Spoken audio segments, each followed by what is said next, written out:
We provide you the platform to turn your dreams into reality.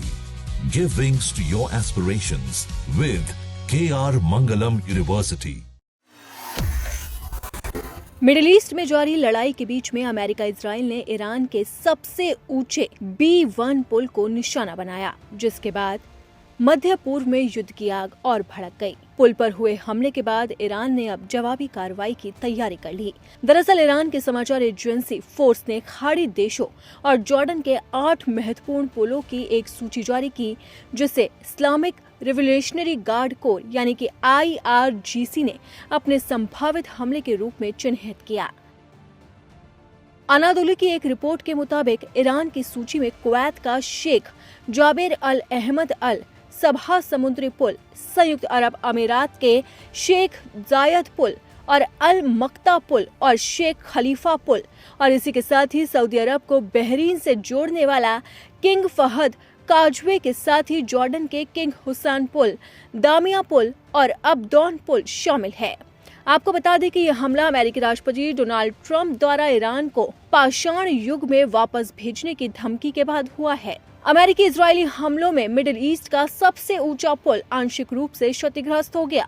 136 metre ऊंचा B1 पुल अभी निर्माणाधीन था और इसे तेहरान को पश्चिमी शहर कराच से जोड़ना था। इस हमले में लोग घायल हो गए।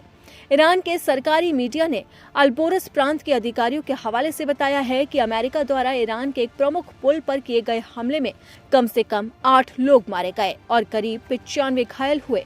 ये लोग प्राकृतिक दिवस मनाने के लिए इकट्ठा हुए थे। अमेरिकी राष्ट्रपति डोनाल्ड ट्रंप ने तेहरान से 35 किलोमीटर दक्षिण पश्चिम में स्थित B1 पुल से धुआं उठते हुए फुटेज पोस्ट किया और चेतावनी दी कि अगर ईरान 5 हफ्ते से चल रहे युद्ध को खत्म करने के लिए बातचीत के लिए तैयार नहीं होता तो और विनाश होगा। ट्रंप ने चेतावनी देते हुए कहा कि ईरान का सबसे बड़ा पुल ढह गया, जिसका वो फिर कभी इस्तेमाल नहीं कर सकेगा।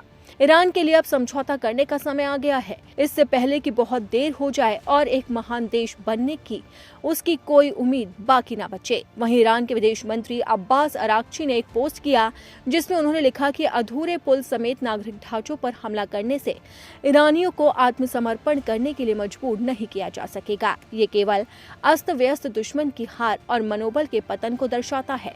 और इसी के साथ ही ईरान ने भी अमेरिका को कड़ी चेतावनी दी और इस चेतावनी के साथ ही अब ईरान की सेना ने खाड़ी के 8 प्रमुख पुल को उड़ा दिया और उनकी धज्जियां उड़ा दी। और इसी के साथ ही अब ये युद्ध और ज्यादा गहरा होता हुआ नजर आ रहा है और ट्रंप जो शांति वार्ता की बात कह रहे हैं वो अब कहीं से नजर नहीं आ रही है। जिस तरीके से अमेरिका और ईरान एक दूसरे के सामने हैं, उसके बाद तो ये युद्ध और ज्यादा घातक हो गया है।